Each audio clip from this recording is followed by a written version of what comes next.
We'll need 3 seconds once it's started. Yeah, we're just missing one person for a quorum, but we're not taking a vote. But I think we can, although, well, Okay, we're live. Thank you, Alex. okay, thank you. Good evening, everyone. My name is Elizabeth Arian, and with Jerry Caliendo, we co-chair the Land Use Committee. This is the November meeting.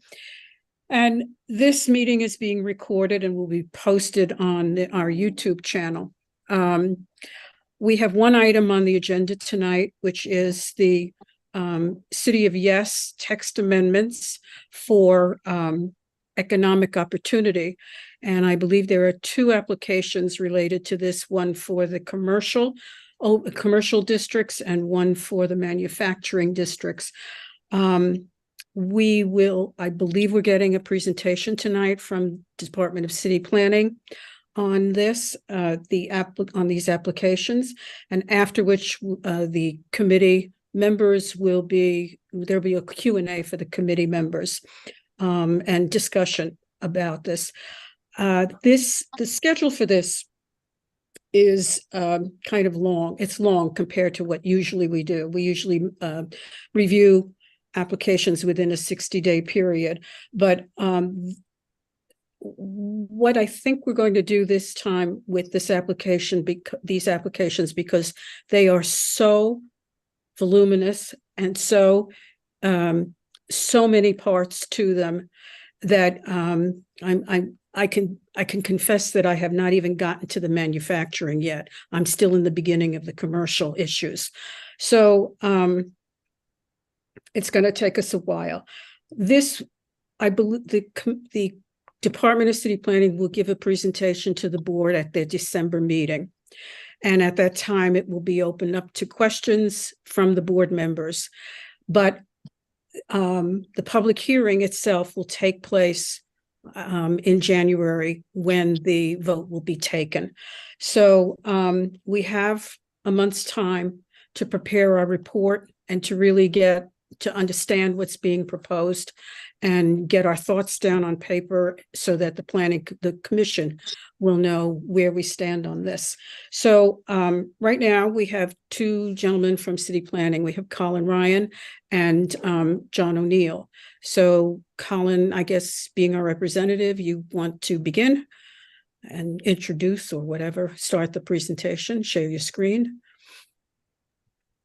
Yeah, thanks, Liz. Well, if you could just introduce myself. I am, yes, the Community Ward 1 liaison for Queens, and John O'Neill is joining me. He's from our economic development and regional planning team. So they were really helping us craft this proposal. And so John is going to be helping me kind of as backup when it comes to questions. And if neither of us have the answer today, I'll follow back with Florence so that we can send you out those answers. I realize this is a long text, and I hope that you've had some more time to look over it since our last meeting earlier in November.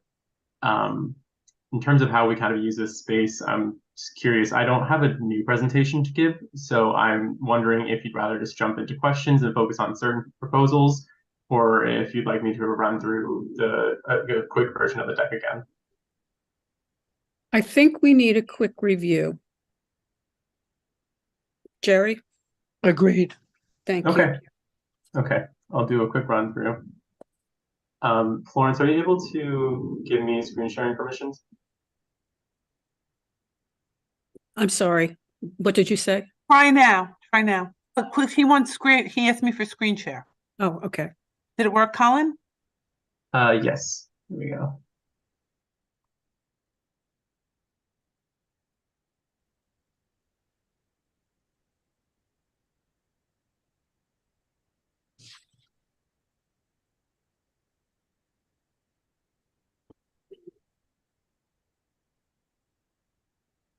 Sorry about that. Just 1 second.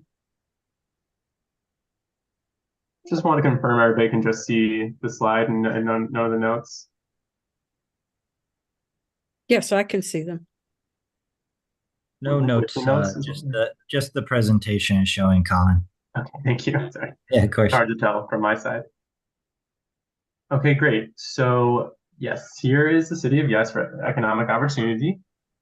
As I've all mentioned before, this is an initiative by the Adams administration to modernize and update our city's zoning regulations to support small businesses, create affordable housing, and promote sustainability, or part of a greater framework, I should say. City of Yes for Economic Opportunity is the second in a sequence of citywide reforms. The first one being City of Yes for Carbon Neutrality, which we discussed earlier in June. City of Yes for Housing Opportunities to follow this one in the spring of 2024. But today we'll be talking about economic opportunity.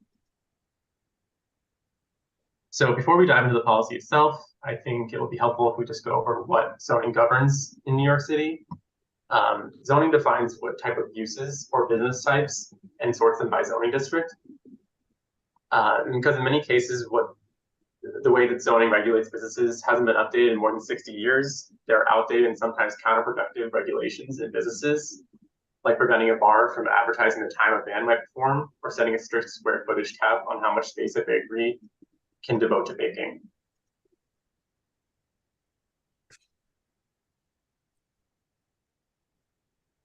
And as we see, this is often like zoning can be a barrier to expanding businesses in the city, and this proposal is looking at kind of removing these barriers and making sure that zoning is not inhibiting any expansion or proliferation of the economy. So this proposal is centered around 4 goals. First, making it easier for businesses to find space and grow. The main way we propose to do this is by lifting zoning barriers so businesses can be close to their customers. Second, we're looking at supporting growing industries by reducing obstacles for emerging business types, which can help them thrive across the city and create jobs. Third, we want to foster vibrant neighborhoods by ensuring that businesses contribute to active, safe, and walkable streets. And lastly, we want to create new opportunities for businesses to open in the future by creating new kinds of zoning tools that can boost job growth and business expansion in all 5 boroughs. So now we'll dive into each goal in a smaller, kind of more refined section. And there are also 18 proposals within these 4 goals. Within goal 1, first proposal is related to reactivating storefronts. Today, storefronts that are deemed non-conforming face an arbitrary 2-year time clock for reactivation, or else they have to remain vacant. We are proposing to remove that time clock so vacant storefronts can be reoccupied. In proposal 2, on simplifying district types, in many places of the city, we have similar zoning districts that are located along the same corridor or on opposite sides of the street. Astoria Boulevard in this district is one example where there's C2 districts. C2 overlays a few blocks away from a C1 overlay. And yet these districts allow different types of businesses, such as appliance repair shops. An outdated and confusing set of rules that routinely holds back business location or expansion.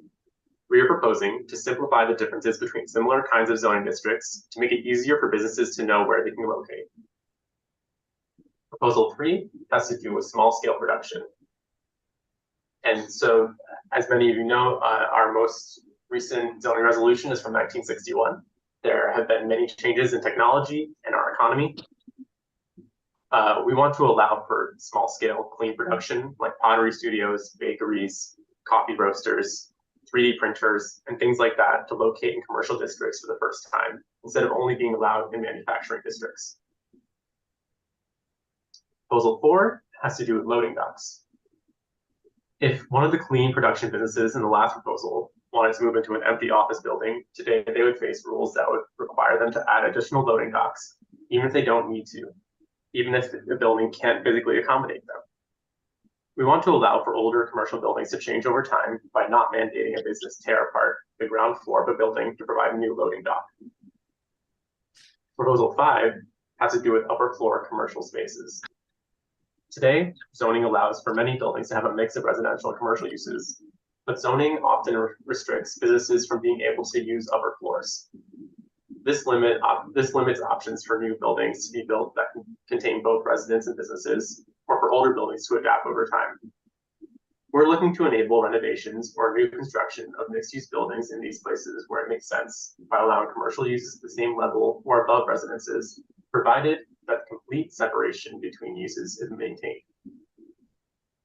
And lastly, within goal 1, we're looking at use terms. Again, with our zoning being very outdated, it's hard to classify new and emerging economies, and it's full of antiquated terms like shoddy manufacturing and typewriter repair, which makes it harder for new businesses like cell phone repair shops to know where they can locate. We're proposing to simplify and modernize the terms we use in zoning to classify businesses. On to our second goal, supporting growing industries. Proposal 7, regarding urban agriculture. Businesses that want to operate indoor agriculture facilities, such as vertical farming, within commercial areas face uncertainty with today's zoning rules. We would clarify that indoor agriculture is allowed in C districts, so more food can be grown closer to communities. Proposal 8 on life sciences also seeks to update rules that slow the development of new facilities. We would make it clear that labs without potential for environmental hazard are appropriate in office settings, and we'd also expand where an existing special permit can be used, so labs might be able to locate in the future closer to research centers like hospitals and universities. Proposal 9 has to do with nightlife. Restaurants and bars face confusing regulations on whether they can host concerts, dancing, comedy shows, or open mic nights. We're simplifying the rules so they're based on the size of the venue rather than the activity, so that you'd see only small venues in neighborhood commercial corridors and larger venues in places like Midtown. Proposal 10, regarding amusements. Zoning is outdated terms for defining experiential amusement businesses like virtual reality or children's arcades, and often restricts these kind of businesses to Coney Island or the city's industrial areas.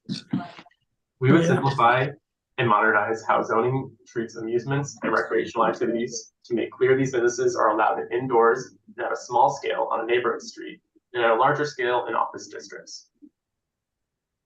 Proposal 11 on home occupations.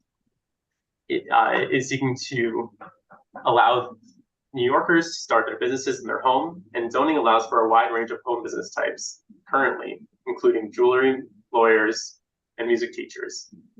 Since the pandemic changed how New Yorkers work from home and zoning hasn't kept up, other restrictions hold back business creation. We are proposing to enable entrepreneurship with modern rules for home-based businesses while keeping in place safeguards to ensure that any home-based businesses are being good neighbors. Our third goal on fostering vibrant neighborhoods starts out with streetscapes under Proposal 12. Streetscape conditions like long blank walls and drive-throughs break up retail streets and can create unpleasant and sometimes unsafe conditions for people walking past. But in vast parts of the city, there are no rules whatsoever to prevent new buildings that make conditions worse. We're proposing to create a consistent and easy to understand baseline set of rules for commercial ground floor design. Ones that are more responsive in areas with greater pedestrian activity and more relaxed in the city's more auto-oriented corridors. Under Proposal 13, auto servicing and repair businesses are typically treated as industrial and located far from retail streets and residential neighborhoods. But some exceptions exist that allow auto repair and storage activities to spill out onto the sidewalk in neighborhood commercial streets, creating safety concerns for pedestrians. We're proposing to rationalize and consolidate the range of auto servicing uses in zoning into 2 categories, light and heavy. Heavy vehicle maintenance must be licensed by the state DMV and would continue to be allowed in industrial areas, while light vehicle repair could locate elsewhere after appealing to the Board of Standards and Appeals. Proposal 14, regarding microdistribution. Currently, zoning rules does not allow for delivery activity within buildings except in industrial areas, forcing the activity to occur on sidewalks and streets. We're proposing to create a new type of use in zoning called a micro-distribution facility and allow these businesses to locate a small scale in commercial areas, encouraging deliveries to shift to alternative modes of transportation and regulating the creation of local hubs for safe and sustainable deliveries to occur. Our final goal also has 4 proposals within it. First one regarding campus commercial has to do with many of our larger scale residential developments, such as NYCHA and also like Queensview, for example, in this district. Many of these districts are zoned entirely just residential, meaning that retail services and maker spaces cannot easily locate, and placing residents of these developments further away from local goods and services.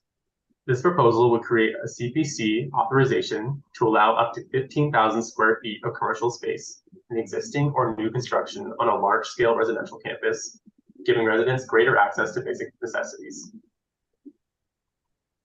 Proposal 16, some portions of New York City are not within walking distance of a local retail store, like a bodega, and zoning has no pathways to potentially allow a new locally serving business to open. We're creating a discretionary pathway where a business could initiate a process to locate a new corner store, provided that the store does not generate any environmental concerns or traffic congestion. For proposal 17, in some instances, businesses lack options for waiving certain non-floor area ratio related zoning rules.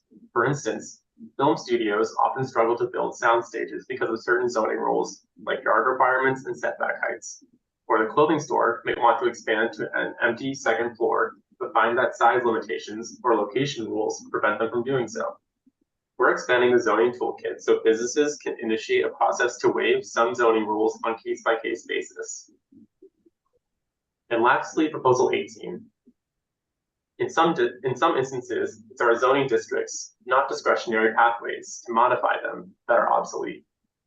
This is particularly true of our city's manufacturing or M zoning districts. Currently, low density options, physical design rules, and parking make it impossible to build loft-like buildings, even in areas where they already exist. This proposal will create a range of new job-intensive zoning districts at a range of densities and heights that expand the zoning toolkit for future rezonings. I'll skip over this slide and we can go back to it if you'd like to discuss it, but I'll just share this timeline and then I'll open the floor up to a greater conversation. Yeah, I just wanted to remind everybody that we've gone into open referrals since I believe very late in October. The referral period is supposed to end in January, but the Department of City Planning will be taking input from all community boards until sometime in early February. Following that, there'll be a CPC vote and then a 50-day clock in which the City Council will vote on it sometime in the spring.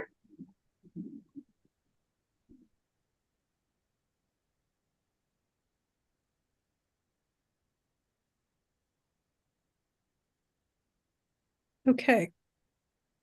So, Jerry, do you want to open up the session? Barry, you're still muted. I think you're muted still. Yeah, okay, I got it. I think I mentioned the last time, devil's in the details. A lot of this overview, and I haven't had a chance to complete my review of the over 600-page document. So, but based on the presentation just now, I'm still confused and it's not clear. I'll give you a couple of examples. You mentioned about number 16 corner stores. It's kind of like glanced over. Does that mean with the proposal intend to put new retail in residential districts, even though there's no commercial overlay? That's correct. It would give the opportunity for a CPC authorization for 2,500 square feet of commercial use within 100 feet of an intersection. Okay, and so you just said you'd have to go to CPC for an authorization. Correct.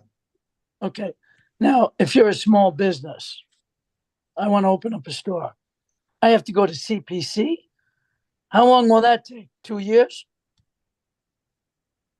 So for an authorization is usually a quicker process than a whole WIP application, and is also less costly. And so that's kind of what we're trying to advocate for in this proposal. But realistically, if I'm a commercial, or I'm a business owner, I own a building. Let's say it's residential, and I want to put a 2,500 square foot store on the first floor of my residential building, and I want to convert it because I think that's what you're leading towards. But my tenant has to go and get this authorization, which may take him, even if it's a year. That means the landlord is holding the space vacant for a year.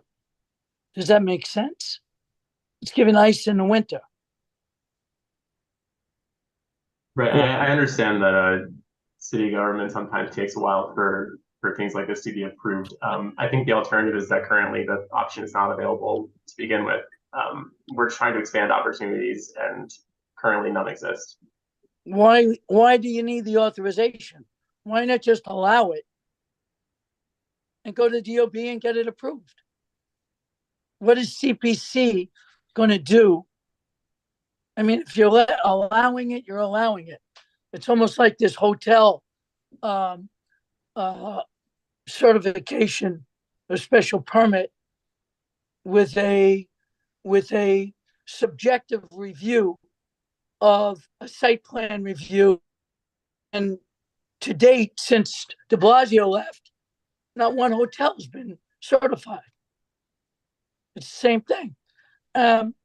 So that's why I'm saying, I mean, I didn't read all the details, but it just doesn't seem like you're giving anything. I'll give you another example. You mentioned about second floor commercial uses in buildings. Now, in my opinion, that probably will happen so rarely, if ever, because if you have that, as you're aware, you need handicapped accessibility. And handicapped accessibility can't be mixed with commercial and residential. So you have an existing building, and you want to, first of all, never happen in a 25 by 100 building because it's too small. So even if you had a 50 by 100, to add an elevator separately from the residential access, never going to happen. You'd have to have a significant building for that to be allowed. So you're giving something, but again, is it really realistic? So let me go to another item. Let's talk about, which is near and dear to my heart, auto repair shops,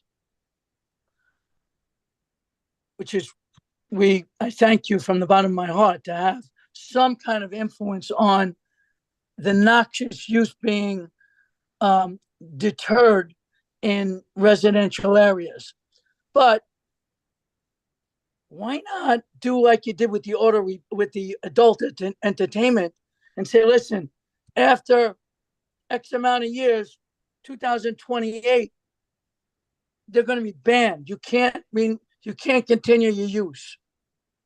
If it's such a bad thing, auto repair shops in residential areas, which we all know are one of the most noxious uses in a residential area, an illegal non-conforming use, why allow it to continue? Because we all know, and you acknowledge the fact that they're abusive.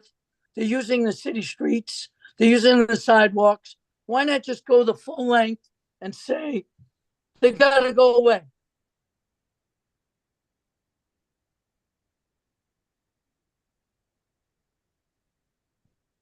Yeah, sorry, Jerry. I feel like I understand that you are making good points. Sorry, John, do you have a better response than I do to this? Because I'm not as familiar with this proposal. So I'm going to speak to it a little bit. For the auto repair, we're creating two designations for auto repair. One would be heavy. So that would be the DMV authorized auto repair shops. Those would only be allowed to open in an M district. The light auto repair, which is, more minor, less noxious auto repair use, any new instance of that would have to go through a CPC authorization were they to locate outside of an M district. That said, we still regard the auto repair industry as a critical industry in this city. And, I understand as somebody who used to live in Long Island City, the annoyance of cars parking on the sidewalks, and sometimes at auto repair shops can be bad neighbors. But we do think those quality of life things are something that, we as an agency and the communities need to work with the police departments and those business owners to make sure that those sidewalks are kept clear. But it remains a critical industry, and people in Astoria and people in, Community Board 1 still need to have direct access to those businesses. And the city at this time is not trying to push those businesses out of where they already are. And to our understanding of the industry, they're largely not in our districts. They're in commercial and manufacturing districts as is. Over 95% of these businesses are not in an area that's designated singularly R. I'll continue. I beg to differ. This I could probably, and I'll do it, give you probably about 30 to 50 instances where there's auto repair shops in residential districts as legal non-conforming uses. And obviously Community Board 1, was a mixed use area for before 1961. And all these old warehouses were intended to go away. But guess what happened? They didn't go away. And in the 60s, they were all converted to the most prevalent use, which was auto repair. And what it does is just a quality of life issue. And if you lived in Long Island City, you're very well aware of that. So I'll go on to the next one. For many years, being on the board, many zoning changes have occurred. Jerry, you're breaking up. Jerry, you're breaking up. You change a zone and you don't reflect conforming uses, legal non-conforming uses. When you are changing a map, you don't reflect the uses that currently exist and may have been there for 100 years, literally. Non-conforming uses. Now, they can't expand, and I don't think there's any provision in the text for them to.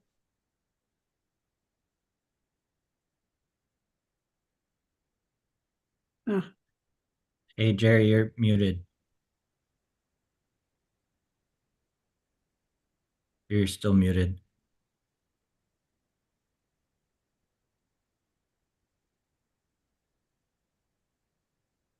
So I was talking about legal non-conforming uses not being allowed to, let's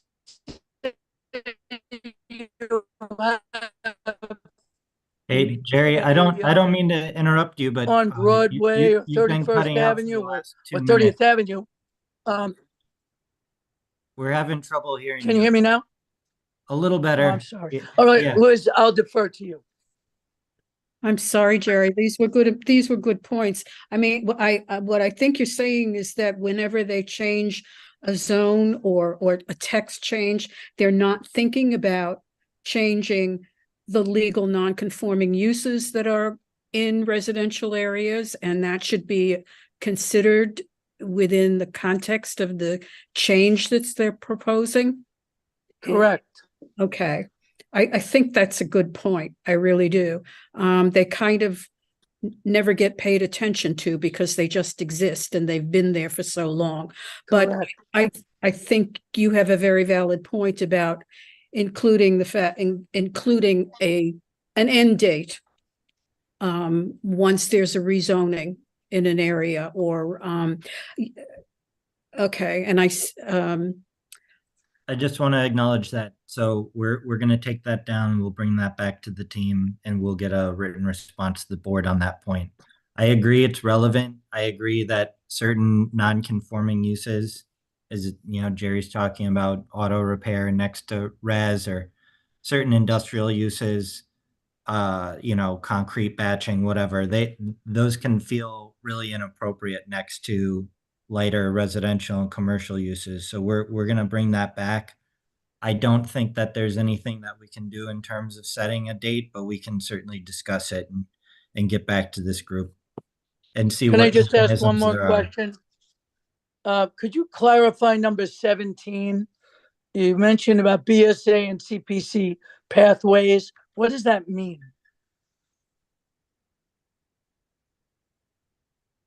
Yeah, Jerry, just as a general note, I just want to share that I have the longer version of this deck that I can just bring up for each proposal that we talk about. I just wanted to give a briefer overview so we could get into this more Q&A. So let me pull it up right now.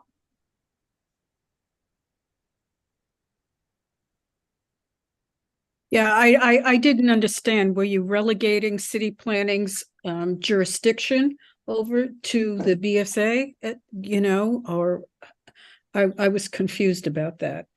I didn't get to 17.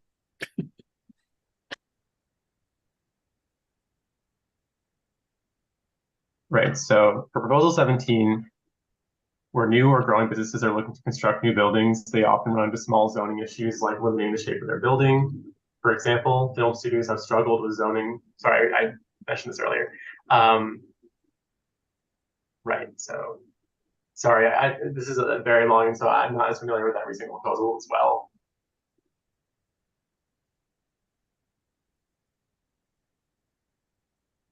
Sure. So I'll speak a little bit to this. Right now, and this is particularly an issue in manufacturing districts, uh, and this is kind of very unique to distribution, production, and film studios. But effectively, these kind of more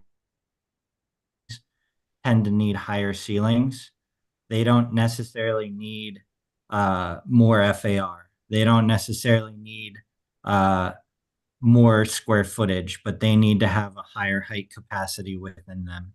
And so the idea here is to create a new CPC authorization that doesn't entail making, namely industrial businesses, go through this long ULURP process to increase their FAR when they are.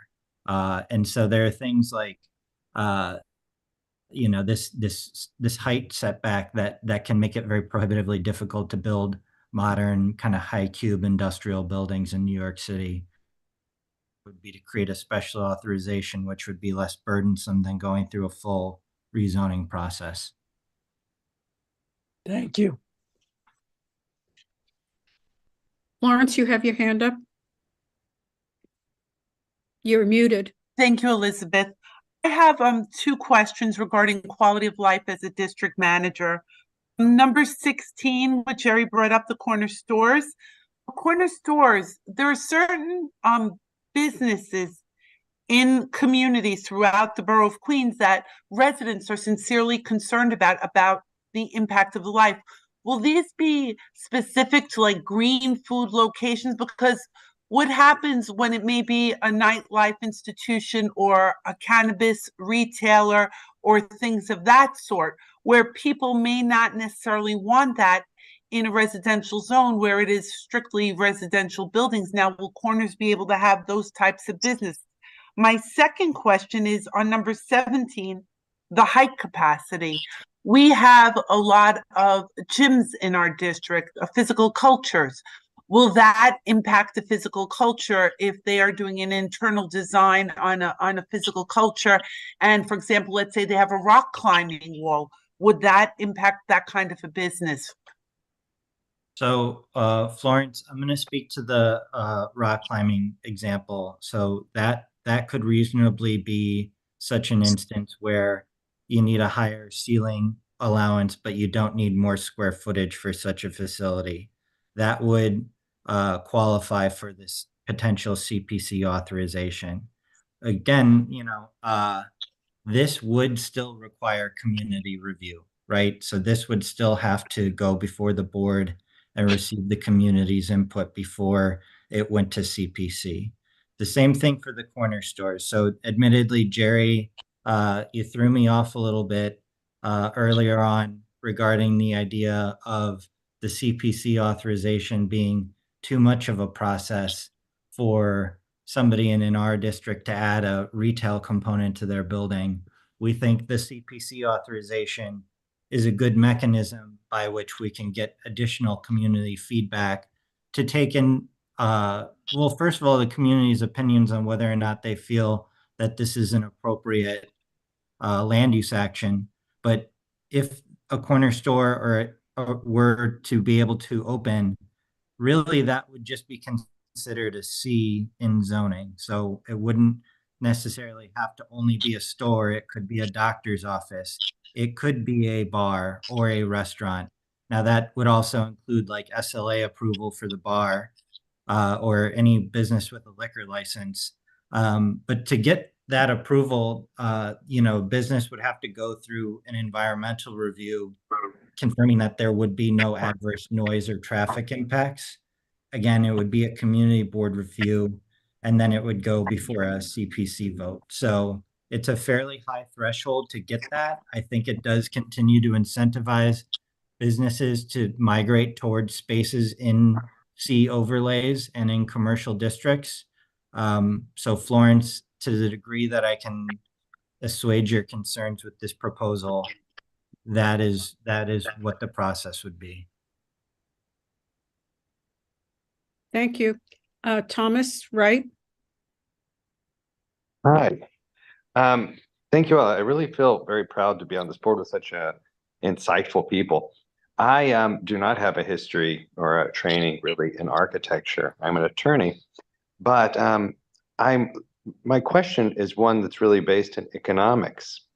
When we had our first presentation, one of your colleagues, and I'm sorry I don't have in my notes who it was, said that this kind of lowering the threshold and allowing business owners to rent basically to different types of businesses would lower rent by increasing the amount of places these businesses could go.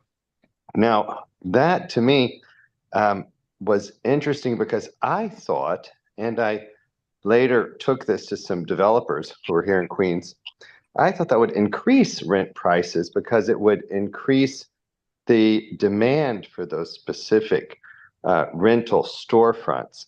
Many of the developers told me that they believed the same thing, that City of Yes would allow them to market more broadly, thereby increasing the demand and also allowing them to reach types of businesses that would be able to pay higher rents. That concerns me on an economic level. So my first question is, has this been reviewed? Because it is so vast, has it been reviewed from an economic standpoint, and what type of net economic effects it would have?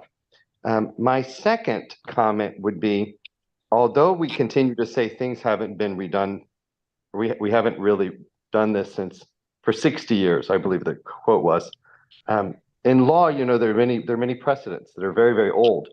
And many people say, well, that law is just so old. And very wise judges normally say that it's well settled, that things that have not been overturned in a great amount of time, there's a reason for that, and we should look into it. And when we begin changing those things, it has large effect on our economy and the people that are working in those areas. So again, that is another economic concern. Have we had an outside group study this for a net economic effect? Yeah, Thomas, I'm just going to start the conversation. Maybe John can help me fill in. Sorry, regarding your first comment, I just want to give some background on what we were talking about last time, and I think it might have been Evie who brought up commercial rent stabilization. And I think Scott from the Queen's office came to join me, and he was, and he's also not an economist, but just the idea of supply side theories that we're opening up more opportunities for businesses to locate. We're creating the net number of commercial spaces wouldn't necessarily change overnight, but the spaces in which people could locate would be expanded greatly through these proposals, so that people aren't relegated so that businesses aren't relegated just to certain districts because of what we find to be fairly arbitrary differences in uses, which are very nominal. Like, for example, bike repair versus bike shops, where you could sell a bike, but you could not use, but that space could also not be used for repairing.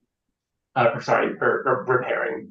And then to your second point as well, regarding, sorry, I lose my train of thought.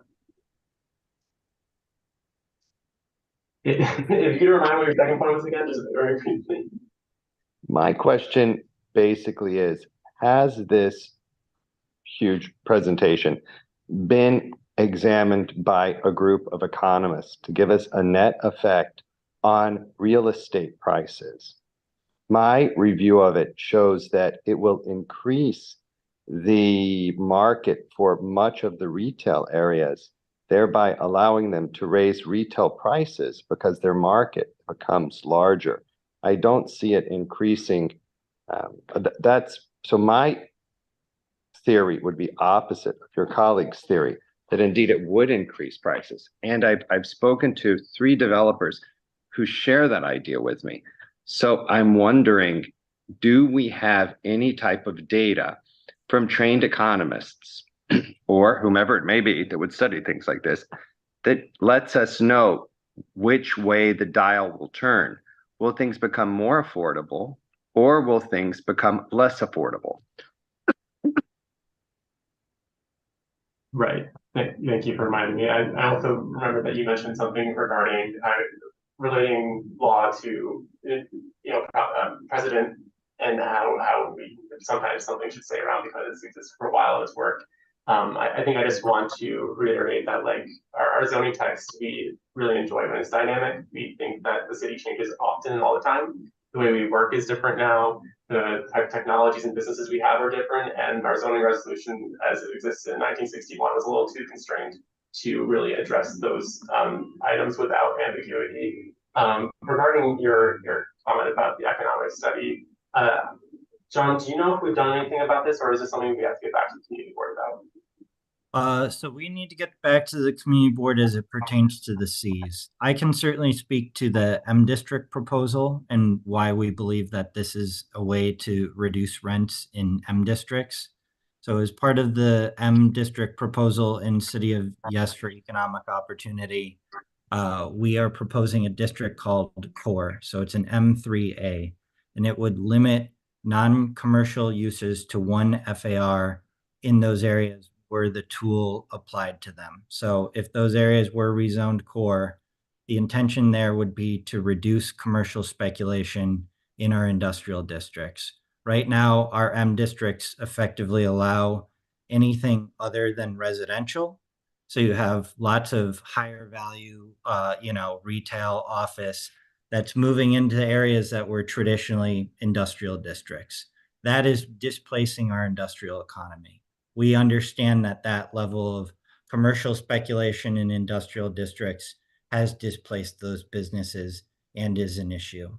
We also think that by expanding these allowances for certain types of small scale production, like bakeries. So I'm just going to use bakeries as an example. At present, in a C1 through a C3, you are only allowed up to 750 square feet of, say, maker or production space in a C.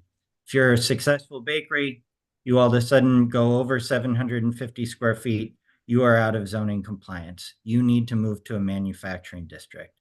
So we have a constant flux of successful businesses that can either maintain their retail storefront in these districts and then have to move their industrial operations, or they have to vacate and then move to an industrial district. So we see that sort of displacement as certainly an issue, and it's adding pressure to our manufacturing districts. The same goes for things like amusements. So right now, bowling alleys or Chuck E. Cheese, that type of amusement is now oriented towards M districts. And so we're trying to open up an additional thing of spaces for all sorts of users to be in. And I think it's important to note that as part of the new tools for the M districts, There's another tool, the M2A, which is the transition.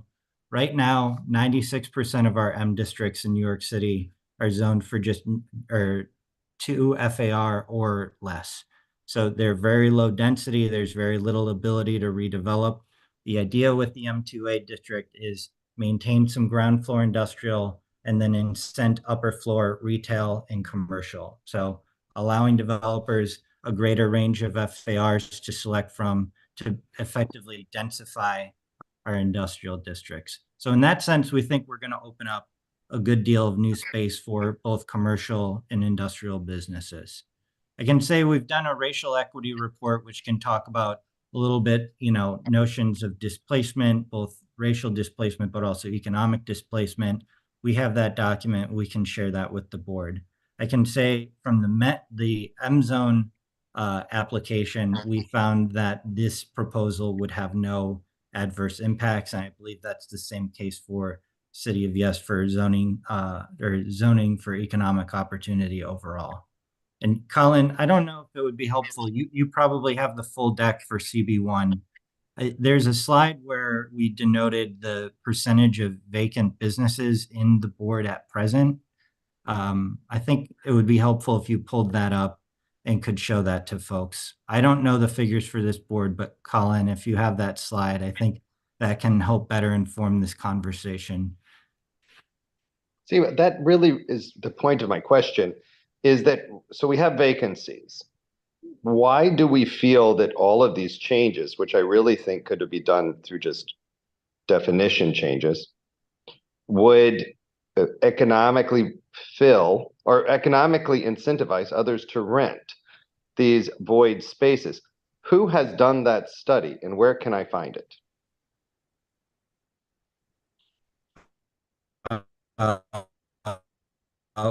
We will have to follow up with you and everybody on board. Thank you. It just seems very, very developer friendly. And that may be the motivation of this. And just as such, with that idea, I would like to look into the economics of this to make sure that it is done even-handedly, benefiting both the developer and the renter. So that, a rising tide should raise all ships. And I certainly would like to look into that. But thank you so much for addressing my questions. Absolutely. Yeah. I mean, I want to think of it, and I do think of it as the inverse, which is allowing small business owners and renters a wider range of options of places where they can rent. So, I mean, it's an example we've used before, but the idea of the bike repair shop that right now can't locate in a C1, it can only be in a C2, right? With the idea with this use group reform, they would be able to, now locate in a C1 district as well. There would be more storefronts that would be available for them to occupy. I see that as one side of the economic argument, but certainly there's another one that can't be denied. And I do appreciate you using the bike shop repeatedly. However, I would like to see a study on it because it is such a broad change. But thank you. Sure. I just want to reiterate something that came to my mind. With respect, I'm finding in general that what is being proposed here is going to have an enormous effect on the residents in our community who live near or within these C1 and C2 overlays. And I find that the concept of putting in use groups that are now allowed in C4 and C5 in those districts are going to really create a problem. We have problems now with the nightlife issues. We have nightlife issues now. The depth of our overlays go 150 feet up the residential block, and the noise factors, and you can talk your head off about enforcement. It just doesn't work. This is a situation where I think zoning can influence in a way in terms of now they're proposing to have dancing allowing it in, not timed shows, things like that. Yeah, let's see, all of these issues. I just feel like the impacts of the proposals that you're making for the now allowable uses in the lower commercial zones, lower density and medium density zones, are going to have an extremely bad impact on the quality of life in that area. And I have notes all over the place. It's just, it's basic. And the other thing is that these two zones, in particular the C1 zones, were specifically created to provide local retail needs for the residents in the area. And that has gone out the window completely now. Call it a matter of retail or economic evolution, of retail stores on our streets. But the point is that you cannot find service facilities for the local residents on these streets anymore. It's all restaurants, it's all bars, it's all something aside from nail and hair salons. That's the most local that you get. So it's the residents are being lost in all of this. And my question also is, what is the impact and what is the position of REBNY and developers you've spoken to? What's the input that these groups have had with respect to these proposals that are coming before us? Liz, if I could just step back to your original comment regarding the C1 and C2 districts, I just want to clarify that uses that are permitted in C4 through C7 districts are not going to be, under this proposal, allowed within these districts. This would just bring a handful of uses that are currently permitted in C2 districts to be permitted in C1 districts. So I just want to make sure that that's clear to everybody. And then we're doing a similar consolidation of use groups within C4 through C7 districts. Do you have any more questions? Do you have any questions about that proposal specifically? No, I can't do this now because I'm really still synthesizing all of these changes that you're proposing. I'm trying to integrate it with what I know and with what I experience. And, there are other new uses coming in. I know we have a lot of issues with the impacts of the micro distributors that are coming into Steinway, and of course the cannabis shops that are popping up all over the place. It's like we have one legal one in this community, but I'll bet you they're outnumbering the bars pretty soon. So it's like, this is what I thought where city planning could have some kind of influence, not a total market force effect on the local communities. And this is what you're allowing, basically, with what you're proposing, total market influence without a knowledge of what works well in a community and what a community needs to function well. Well, in fairness, the cannabis shops, that is a byproduct of the state legislation, right? So cannabis shops were legalized and cannabis, sales were legalized by the state. I am not, I wasn't born yesterday either. I agree. The majority of those shops are not permitted. There's no doubt that there are illegal cannabis shops in CB1 right now. But zoning, we just don't designate cannabis shops as different than, say, a bodega selling beer or cigarettes. Now, again, I'm not contending it's not a nuisance, but the state licenses those legal cannabis shops. And those that are not legal, that's NYPD and the state that's going to have to crack down on those. Now, you can still sell, but if you're unpermitted, you're going to be shut down. That's not the, John, that's not the point that I was making. I was making a point that with respect to the use groups and the uses within the use groups, you're making it much wider and less definitive. And when you do that, you're creating a situation where a cannabis shop can go in, but it makes it more because it's something that is lucrative or, whatever, it doesn't matter. But the definition of the C1 and C2 really needs to be more protected in this and more oriented toward the community rather than the general, amusements and things like that. I mean, you talk about use group 12s coming in, these large facilities coming into the local retail streets as an opportunity to fill up vacant spaces. But does the community really need that? Well, a You know. cannabis shop can open in a C1 as of right with their permits today. So C1 local retail, C2 local service. Mhm. What we're proposing is only use groups 7, 8, and 9 merging with those in C1. So right now, C1 allows 1 through 6 and C2 allows 1 through 9. The idea is C1 and C2 both allowing 1 through 9, and then 5 obviously with the special permit, but that Okay. won't Do you have a graphic information of how these use groups are being, brought down into a more general rather than the specific? I mean, I kind of agree with Thomas about the fact that precedent, and it was written for a reason. Yes, some of the uses are not relevant, and some have changed, and you work with what you have as a base and you add to that.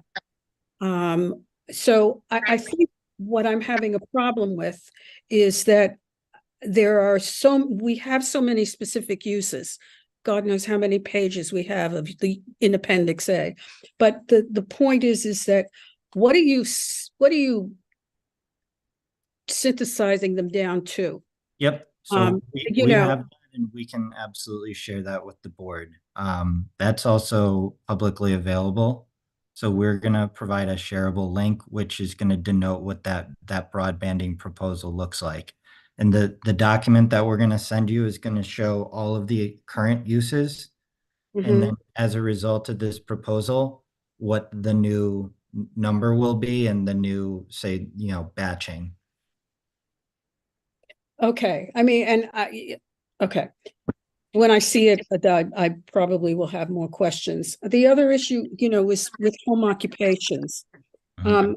I've always envisioned home occupations as being something that you can sit at a table and do, or at a desk in your house. But what it seems to me that you're doing is creating a situation where you're going to have, business people coming into a residential building, or and you're mixing the two, the residential use and all of these other people coming in. How are you dealing with that? It just, there's a reason why there's a residential zone and there's a reason why there is a commercial zone. And if you have something that you do yourself, writing or sewing or something that is, crafting or whatever it is on a small basis, that's okay for residential zones. But I'm not sure it's okay for, if you're for the myriad of uses that you're expanding to. Yep. Colin, do you mind pulling up the slide about home uses?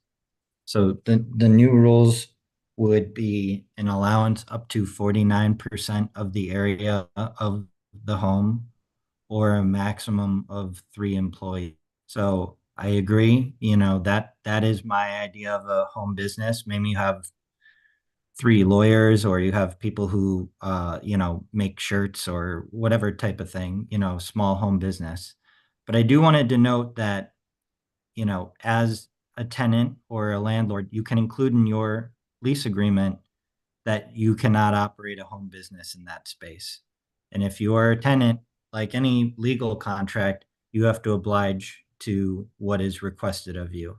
Co-ops also have the ability to set such a standard. So if you're, you know, somebody owns a 3-unit apartment building and you don't want any home businesses operating out of your apartment or out of your building, you have every right to put that in the contract. So just to denote that. Right now, you're allowed up to 25% of the home. The proposal is up to 49% of the home and no more than 3 employees.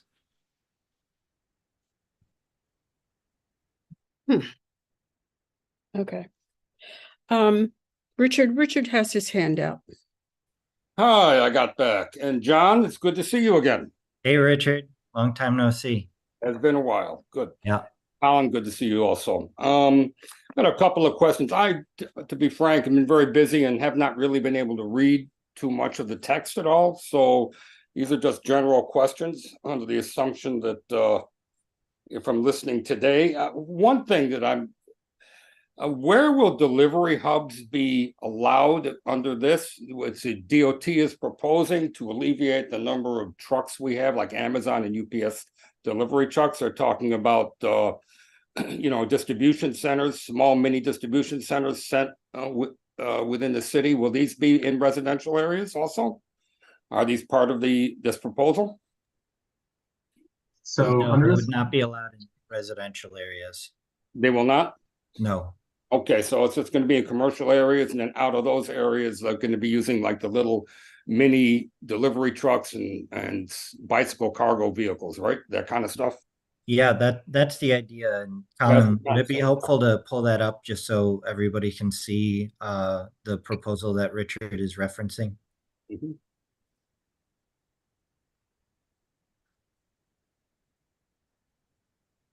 Okay, the micro distribution facilities. Okay. Yeah, All the right. proposal 14. So 500. limited to 2,500 square feet in a C1 or a C2. That can be in a You know, C1. your local retail and service District, street. not overlays, just the districts? Full district? No, it would be applicable in an overlay. Would be, okay, in a Yeah. residential area, okay. Yep. Well, I mean, with a commercial overlay, yeah. All right. Okay, now the point that Liz was bringing up too about the multi-use in some of these buildings, I know that it's an intergenerational thing, but I know previously it seemed like a lot of the younger people today, coming out of like things like the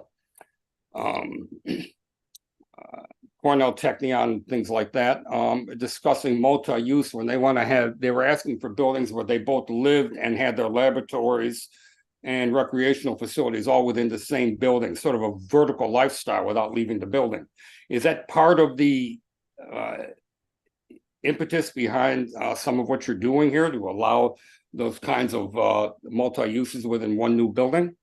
I know that this is something that one building on Vernon Boulevard and 36th Avenue, which hasn't been built yet, or 35th Avenue, it was working under that same concept.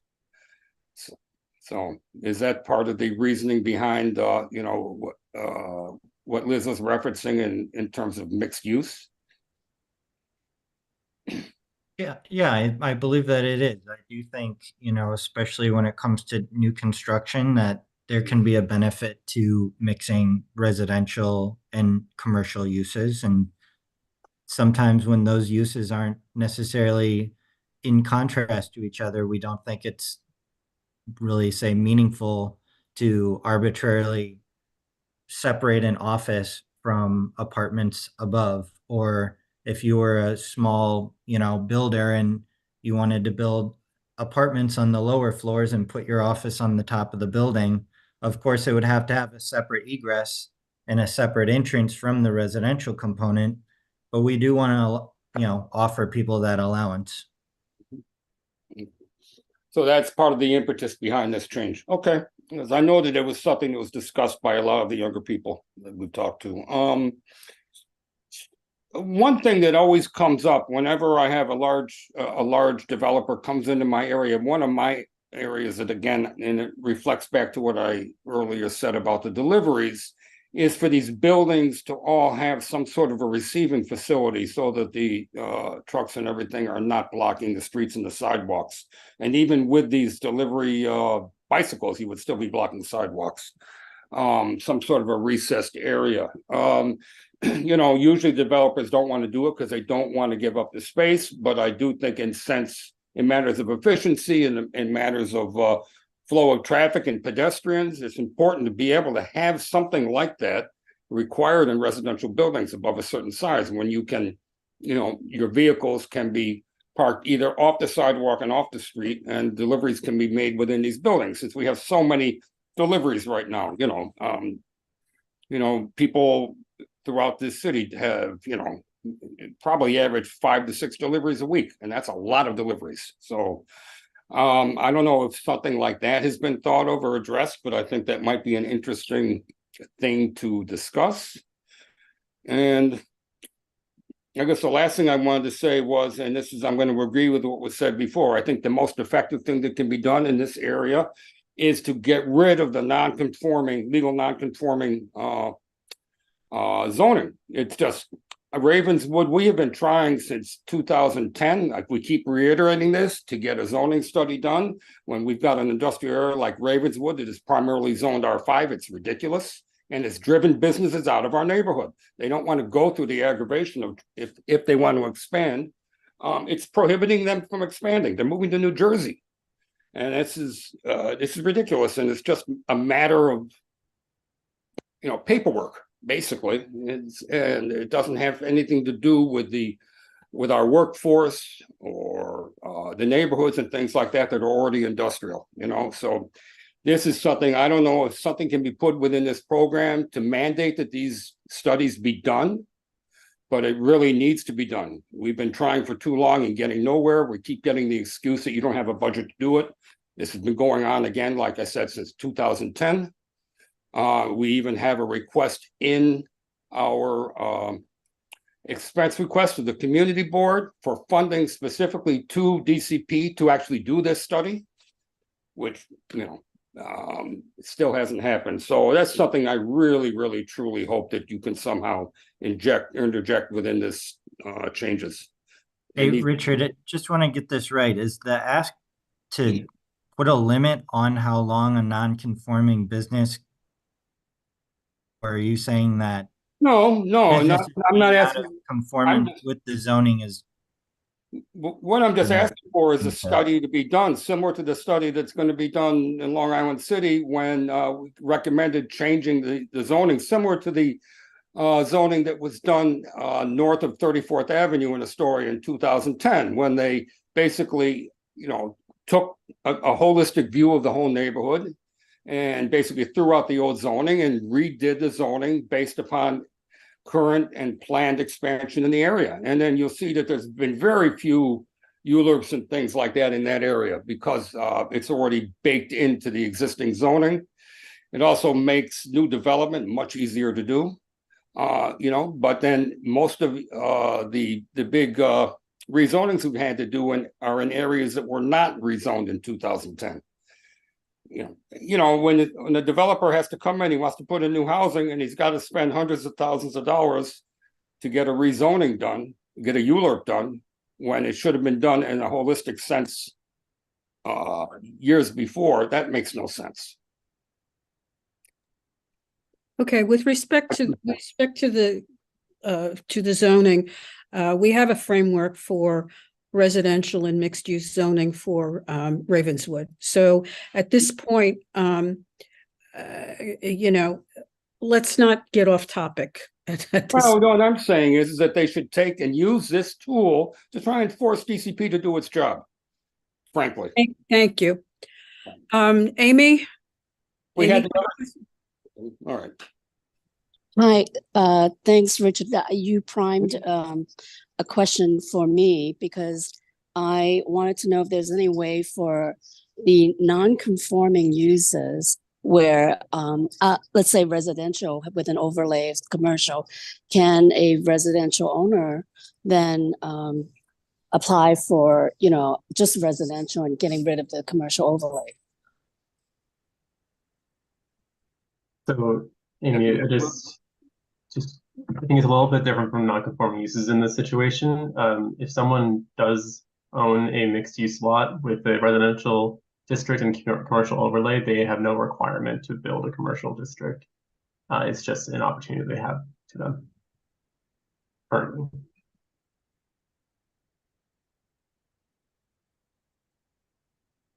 Amy? Hi, I guess, you know, what my concerns are, as you know, Elizabeth had said earlier, the fact that there are these commercial corridors that are right next to the residential neighborhoods, and more, you know, formerly industrial blocks are being converted to residential. How can we get rid of the nuisance, you know, cannabis shops and the noisy restaurants and the bars? I mean, the quality of life has been just awful. We have here 2 elevator sets. The first one. I'm sorry, who was speaking? I think that might have just been background noise in Amy's audio. Okay. Okay, Amy, are you finished with your question?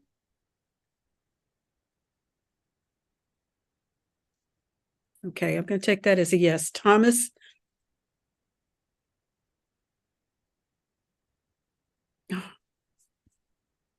Thomas, you're muted. Your hand is still raised.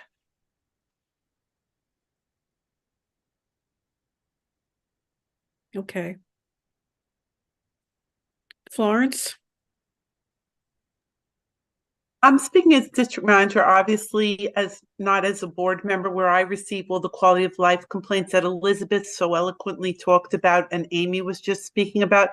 When everybody was speaking about the different types of businesses, I was thinking in the back of my mind, we have some new businesses on the horizon that are going to occur. Well, we have some 250 illegal cannabis shops in our district with only 1 legal at this time. Eventually, smoke shops where they're able to go inside to an establishment and smoke cannabis are going to become legal. Historically speaking, when the hookah shops opened in our district, which we are one of the few communities in Queens that have as many as we do, the permeation of the smoke into the apartments was a real issue. Is Department of City Planning taking any thought into the future development of those types of businesses that would affect the quality of life and the development of the buildings? So you'll have a corner shop now, possibly, that may be able, as number 16 could be changed.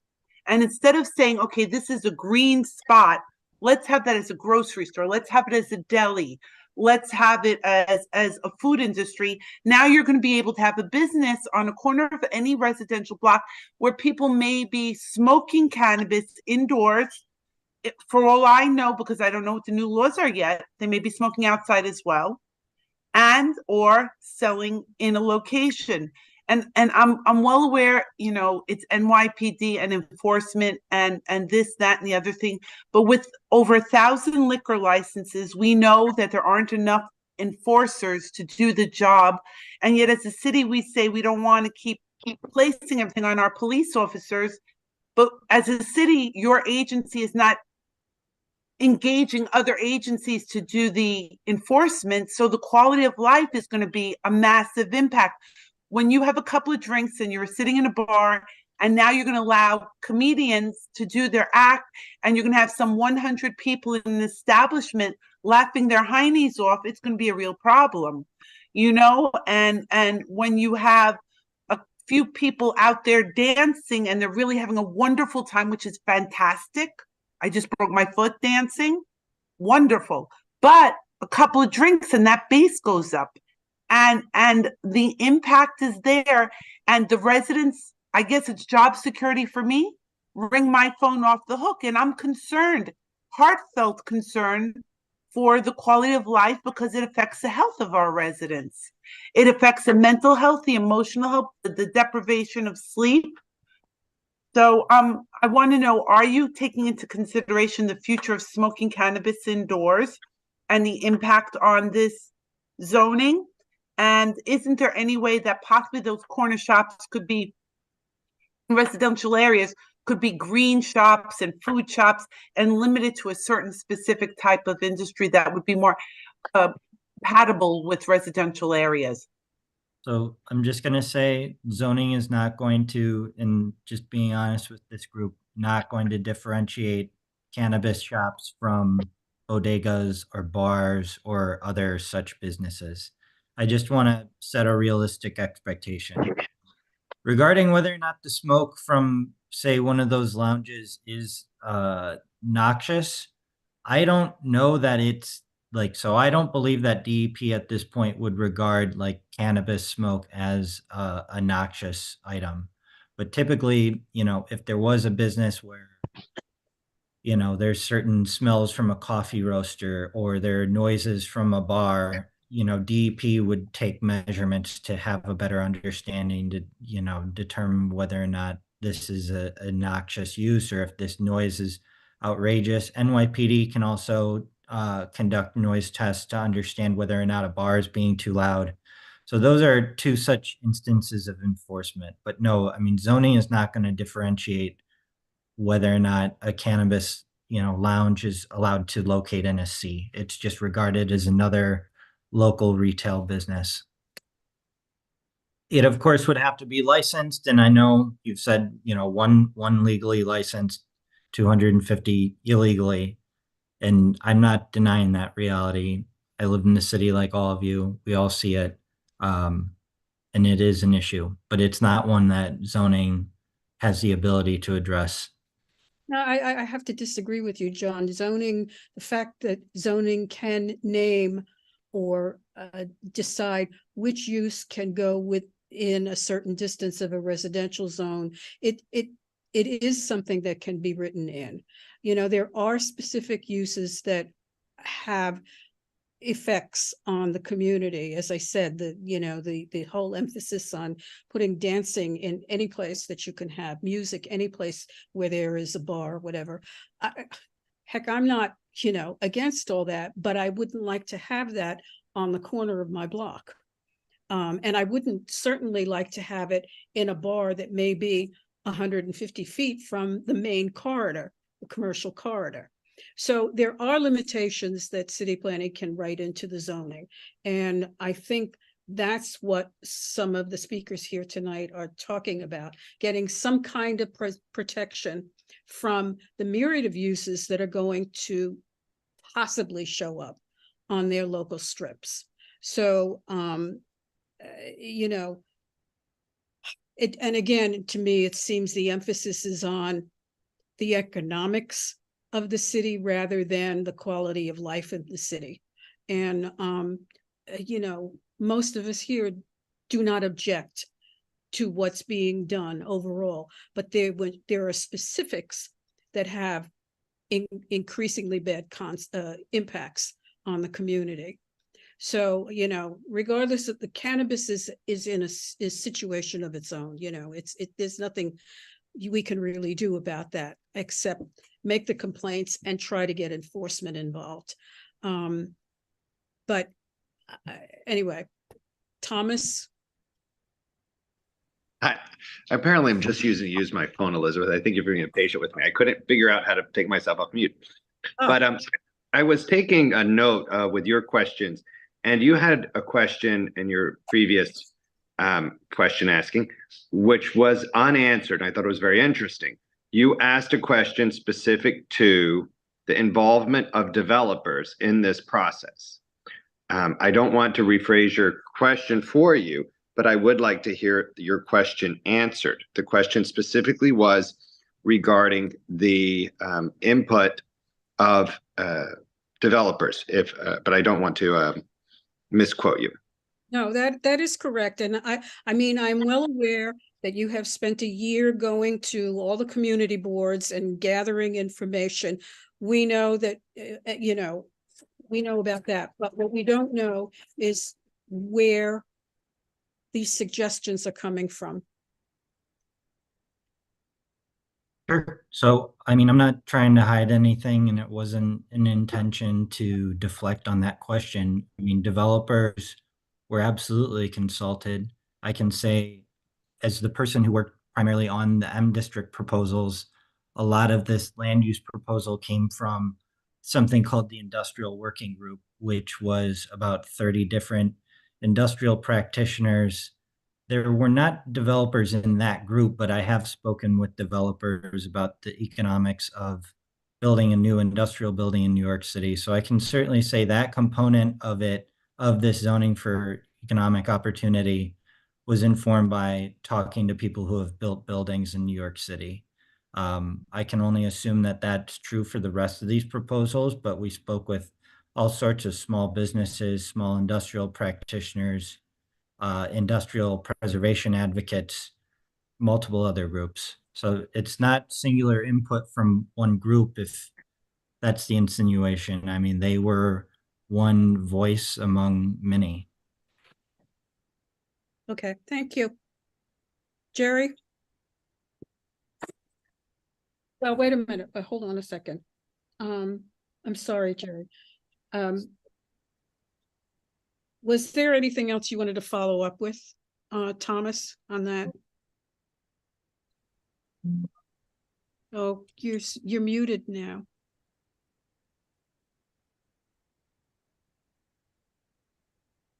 Thomas, you're muted. Do I have it? Yeah, there we are. Sorry about that. My phone is not being as responsive as I would like it to be. The industrial working group that you're talking about is the group, the 25-member group that was launched by Mayor Adams in June. Is that the group you're talking about specifically? Not this June, but last June. Yeah, that's correct. Yeah, very good. Thank you.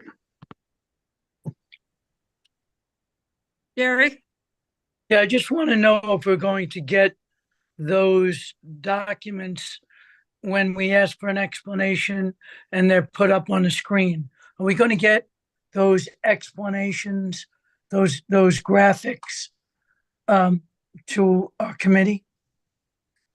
Yes. Yeah, I've seen them. I've So watched a few other boards, the presentations that were made, and I thought that was what we were going to be getting tonight. A preview of, is this what are you proposing to do for the board on the at the December meeting?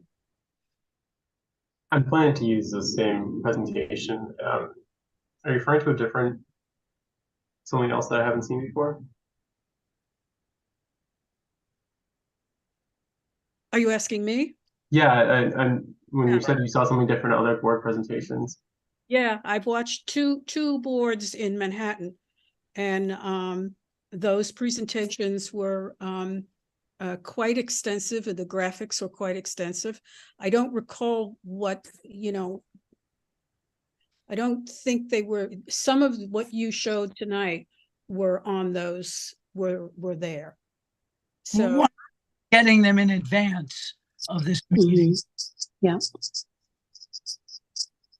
We could prepare ourselves for better questions if we would have had those instead of reading 650 pages of a resolution, which obviously most lay people wouldn't even know where to start. Yeah, I've forwarded That's this the bottom presentation. line. When will we get them?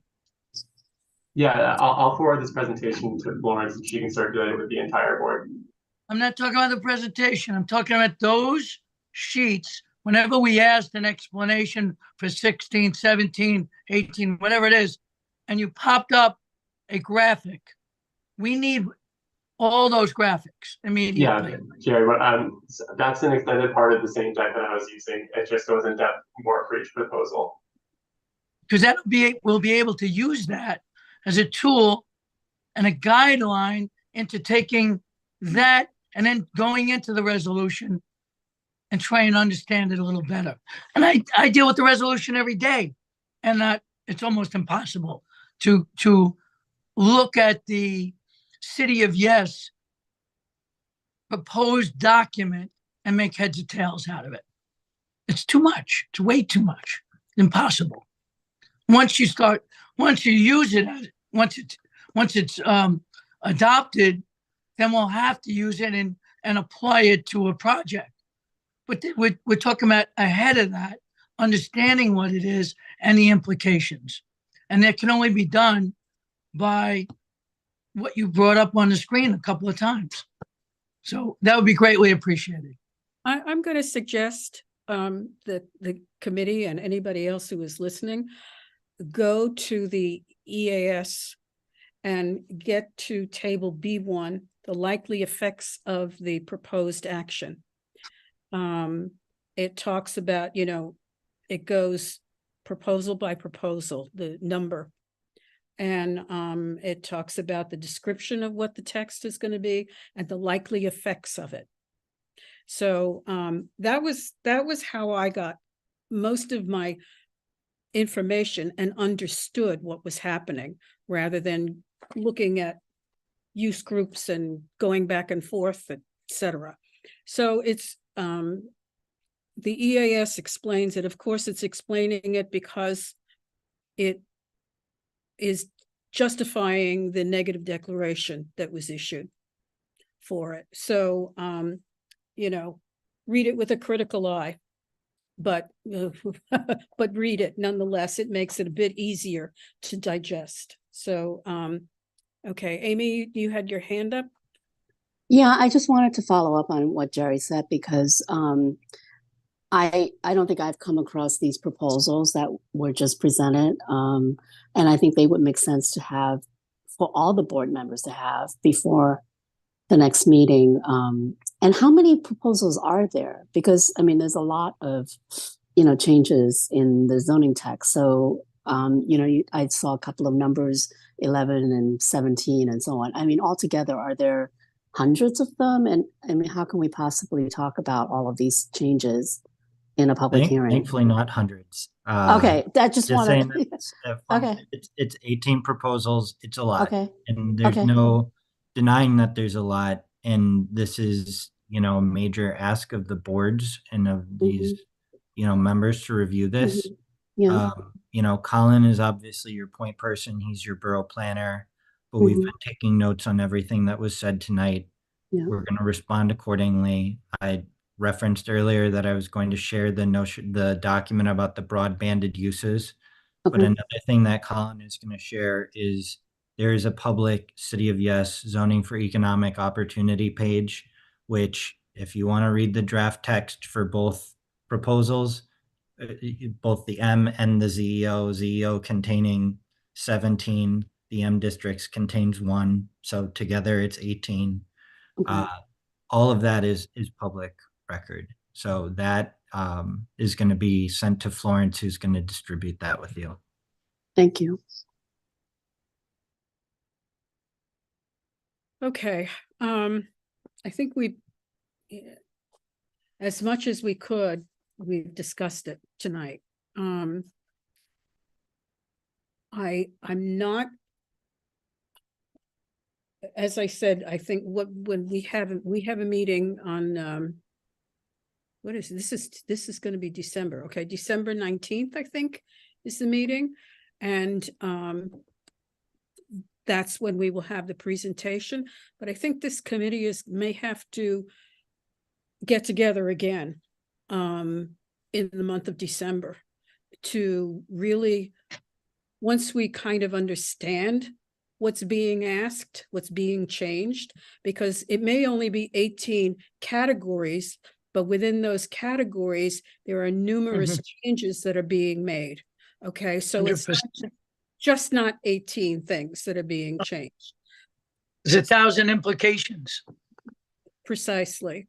And I think we need more information about, we didn't talk about all of the new nightlife things that are happening. We didn't talk about,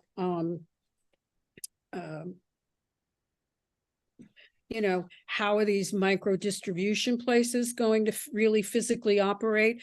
The fact that they become, they're not, the corridors that they're going to be allowed to be on are local convenience store corridors. And you're going to have a situation where you're actually going to have a distribution center there.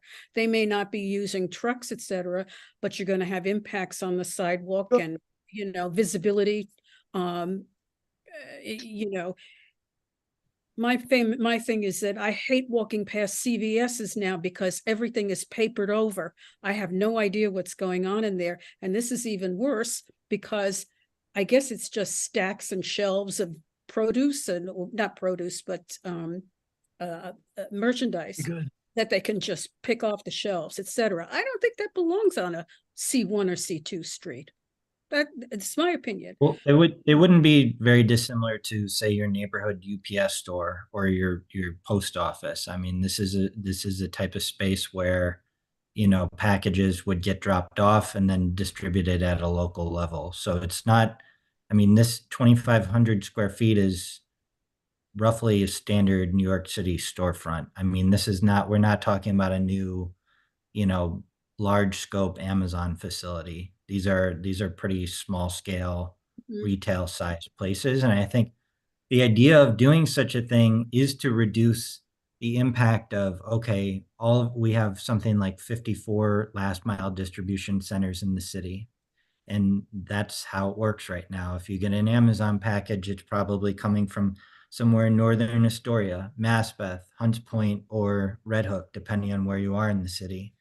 And if you're in one of those neighborhoods next to those, you're getting Amazon jumper vans and trucks all day. And I think the idea is small scale, right? One truck, maybe two trucks making a delivery to a facility a day where people could come pick up a package on foot, or it can get delivered with a cargo bike or a smaller vehicle, rather than, you know, the city continuing this over reliance on sometimes thousands of trucks, jumper vans, and private vehicles driving to these big, you know, 250,000+ square foot, you know, distribution centers.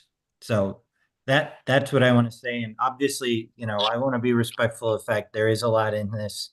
There's clearly a lot that we have to send to Florence that she's going to send to all of you. But I want to make sure we're going to send you the full ZEO public page, which contains all sorts of different documents. If there's any questions, those should go to Florence and to Colin.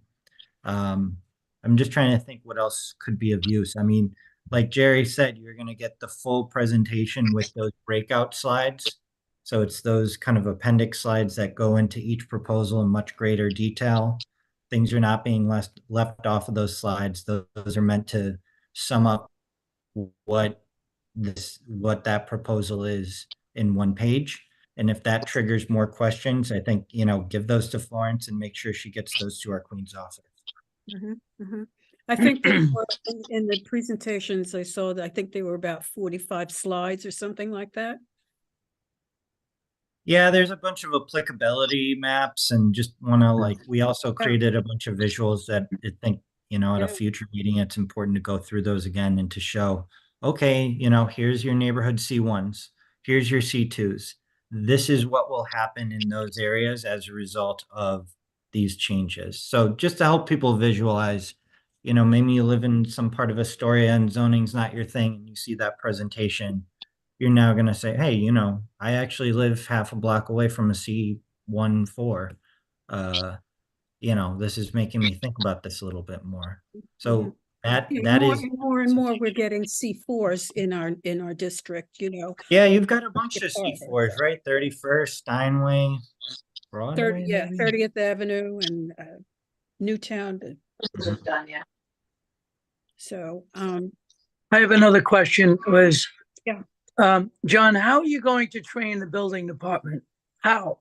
You're gonna have a published document to train the building department with all these changes? The kind of the watching the sausage get made is what we're talking about now is like some years of discussions with DP, DOB, and us battling with those agencies about, okay, you know, you guys at DCP have these big ideas. How are we going to enforce these? How are we going to get these done? So we held weekly meetings with DOB throughout the course of this proposal development. And, you know, as you said, obviously training these inspectors, both at DP and DOB, and eventually disseminating to NYPD this larger, you know, were this to pass, this is what the impacts would be, making people aware of that.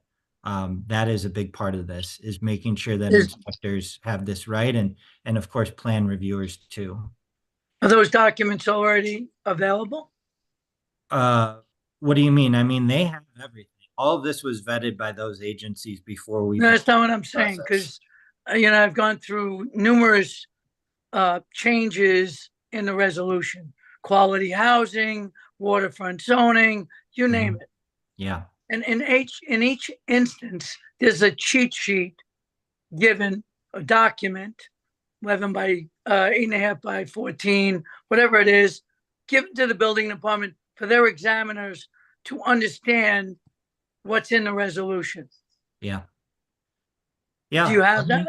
Let me follow up and make sure we can share that. But yes, I mean, we've Well, made it, we've certainly how do made we- an internal I- version the- of it, but I'm not gonna, if I Yeah. have the ability to I'm going share to it, tell you why. yeah, We want to be an educated consumer. sure. And if we're not educated, you're not going to get the right comments. Yeah, I agree. It's as simple as that. Yeah, no question about it. I mean, we've got a lot of content to send over, and you all have some homework, and I have some homework. So I think the next conversation, you're going to have what you need from our side, and questions should go through Florence and over to Colin, and he's going to work on making sure that you have that ahead of our next meeting. Thank you very much. Of course. So I'm going to ask, it would be very helpful if the members of oh, yes, okay. I'm Florence? sorry, just to bring this to light. I had a conversation with Colin, and I don't know what the outcome is going to be, because I did mention about the December meeting, which you're talking about. And because Department of City Planning has so many presentations, there was a little bit of back and forth and uncertainty. If they make the presentation on the 19th, whether or not in January, when the board has to vote on this, they would be able to come back because of the lack of employees at Department of City Planning and the massive outreach. So, so Colin might want to, after, whenever at your leisure, you might want to address that tonight with Colin to see if they are able to come in December and January, or it will have to be just December or just January, because that was something that came up in phone conversations, and there was no definitive answer yet. Okay. Yeah, thanks, Florence. I just want to piggyback off that for a minute, and I just want to do a little bit of an expectation setting on capacity at city planning. Typically, in a citywide, we try to do 2 presentations, one to the land use committee and then one to the board. I understand this is a very lengthy text, and we've been trying to make sure the board is aware of what the text is ahead of time, and then also engaging multiple times. This is why I'm here again, the second round of talking about CEO of the land use committee. I just think we're trying to stray away from doing more than that. So in terms of if it's that the board might need more time to review this, I think maybe I would just urge you all to spend more time looking at the text, and then we can talk about it further in January. But yeah, I'm just happy to talk more about it also. Okay. So let me get this straight. You're coming December 19th and making presentation to the board. Is that correct? I think that's TBD between us right now is what is kind of what I'm trying to communicate. Well, the purpose of having it presented in December was because there's so much for the board to think about. They have an opportunity to ask their questions and then go to the materials during Christmas and Hanukkah while they're home and reading this information. I was assuming that you would come back to the January meeting when the public hearing was going to be held and the vote was going to be taken. And at that time, have the responses to their questions and comments that they made in December, and also to be able to field any more answers that might be required for after they have gone through the additional material. So I I don't think you would have to make a second presentation in January before the vote, but I do believe that a summary would be required and a response to their comments would be required. Yeah, and I totally understand that. I think my first land use committee where the members didn't finally had enough time to review the materials. I would hate to come to the first board meeting and have folks not really be able to ask maybe what they would consider like educated questions based on their ability to review. And it's not necessarily that I'm concerned about having to present twice. It's more just being able to have capacity to have our CEO experts who are in this office able to attend all of these extra meetings that weren't originally anticipated. Mhm. So sorry, to get back to your kind of your outline of CEO. I think if I were to present in December, I'd be happy to bring back answers to questions again in January. I just think that I won't be able to have I can't confirm that I'll have like the support and capacity to really answer very detailed questions before a vote in January at the meeting. Okay. All right. So, I don't have anything else to say at this point. I'm just, bleary-eyed I'm reading all of this and Yeah. trying to, understand it and the implications of it. So, I guess that's it. Oh, what I was going to ask those of you who are still here, if you would please email me your comments so that I could keep them. I keep a record of them. I don't want to have to sit and watch this again, but it often happens. That's the way it is. I end up watching this reliving it a second time. So I would appreciate if you could send me your comments by email. And I don't have anything more to say at this point, except that I think we will have to have another committee meeting before the vote. Okay. Sometime in December or, well, we'll see. We'll think about it.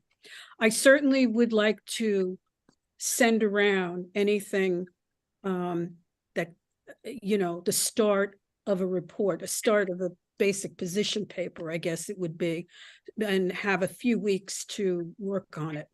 So the sooner you can get that to me, the better. Okay. Elizabeth, Yeah. can I ask you a quick question? Would this be a vote on each of the 15 items? Well, No. It can be, or it would be a one vote, and the vote would have either comments or conditions about the specific proposals. So, what you have is the ability to approve it, deny it, approve it with conditions and stipulations, or deny it unless something happens. So those are the four ways that they look at it. So, oh, I'm sorry, Jerry, you cut out. We need comments. We need the comments to make a report and to analyze it and come up with a vote. Ultimate. And most likely, depending on it, it may be, like you said, many times in the past, it's been denied because of. I see. So I'm just thinking how to organize my comments. I'm working on an email that I just have comments under each different section and then generalized comments at the bottom. That's right. Yes, Okay. it would be by each proposal or Very each good. goal or whatever, but mostly the 18 proposals. Just clear though, Liz, our vote is a recommendation. I've never seen a text change denied by the city of New York. Or, it's going to pass. All they're going to do is get our comments and hopefully listen to some of them. That's the reality. Anybody who doesn't understand that is naive.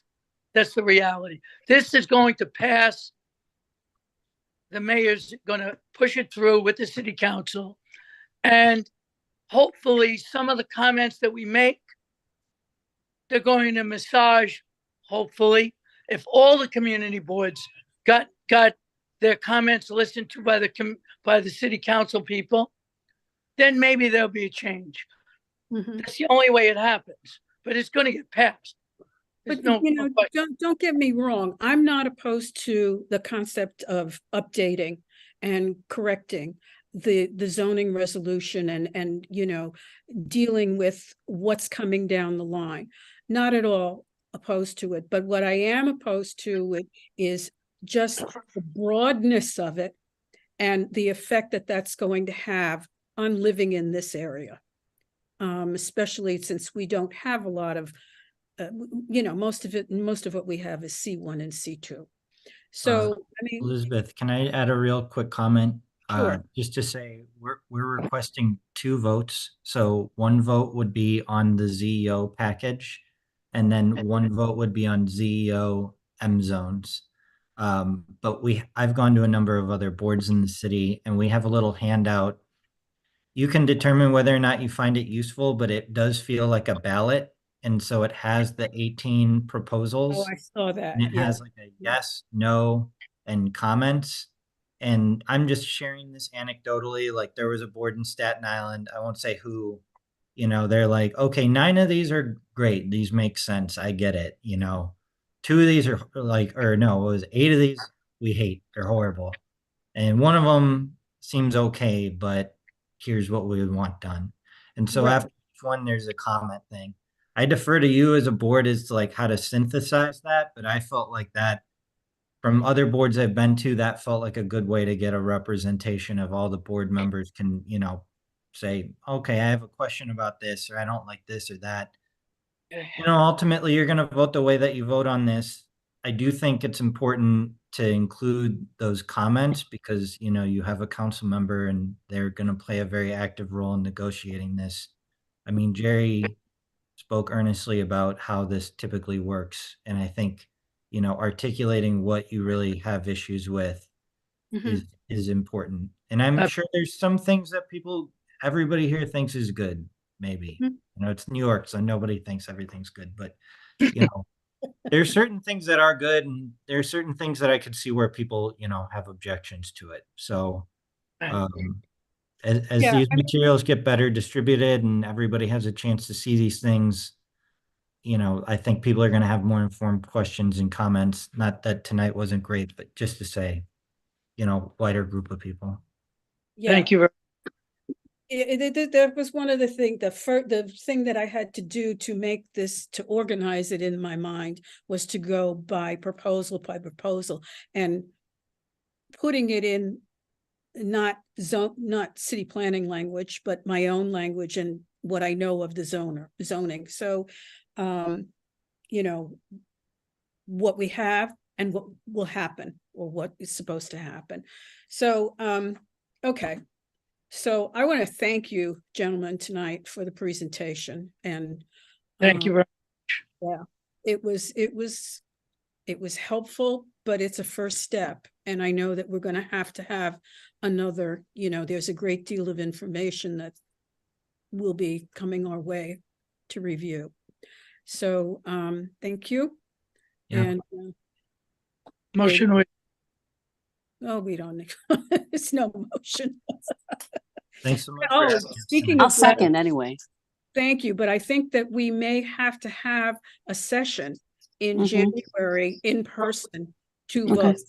Okay. When we can determine, again, we get all these materials and we don't have time. Yeah. So a lot of it, we shouldn't Yeah. schedule it now. Let's see when Florence gets all the materials, distributes everything to us and give us some time to go over them. Not scheduling it now, but I'm saying that when we finish Mm-hmm. all of it and we have the report, we may have to meet maybe before the meeting, Mhm. vote on the report as a Yeah. recommendation, okay? Yep. Absolutely. So, Okay, I get paid overtime. yes, I- Florence. I- Florence? I wanted to ask Colin and John, is there any a recently updated videotape presentation that DCP can provide all the community boards, something that we can just, sit down, listen to, and do our own notes with? Don't you guys have other than the one that's on the website, because that one's not too terrific. Well, I mean, I know this is the land use committee, so I think people here do care and about this topic, but the DCP YouTube page, the CPC hearing where Matt, who's the project manager for this, The went YouTube before- page. Yeah, we have a New York City planning YouTube page, and Okay. there's records of all the meetings on Yeah. tape. And so Matt Wiskevitz, who's the project manager for ZEO, he's already gone before the CPC for a first run of this and gave a full presentation, like a deep dive Mhm. technical thing, and then went before the commissioners who had a lot of those questions. And I'm going to say home business occupation, for Mhm. example, there was a good Q&A session there. I think the video is something like 3 hours. Maybe Can a you little forward it less. to me? Yeah, I'm gonna add Oh, the that to link. my homework list. Yeah, Colin, and I can I'll include email an you, email to you, Florence, Florence. because he's Yeah. your rep, but we've got the planning page, so you can see all those hearings publicly. Yeah, send that specific one to me and I'll forward it to the committee, because you can always, fast forward through this point, fast forward through that point, and get a sense of what's going on. And sometimes, even though we get this, presentation from you and everything else, hearing the people speak and looking at the visual is very good. And I think it would No benefit question. everybody here. Yeah, okay. Glad I Let's, asked. All right. we'll get a copy of that, and then we'll send that message to you. Okay. And then I'll also just try and figure out what the exact times are, so that people aren't, wasting time finding. Oh, that's great. He was You're the the lead, best. so he's the first one. He's probably an hour and a half of presentation, 30 minutes of presentation, hour of Q&A with the commissioners. All right. Sounds good. And, I think that Q&A is good to view because you get a good idea of what the commissioners are worried about, Agreed. Agreed. I've learned to work off my desktop and have my laptop running with all these Zooms. So this is something you just pop on and you could just get a sense of. Yeah. All right. Please do that. Thanks. All right. Yep. Thank you again. Yep. And appreciate Thanks, everyone's everyone. time and effort. And we'll see you in a couple weeks. Thank you. Thank you. Hear from you, so okay. So Thank you all. everyone. Have a good night. Good night. Bye-bye. Bye-bye. Good night.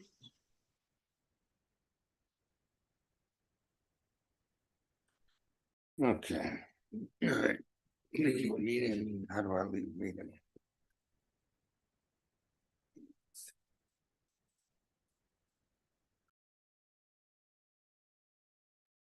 Thank you, Alex. Have a wonderful evening.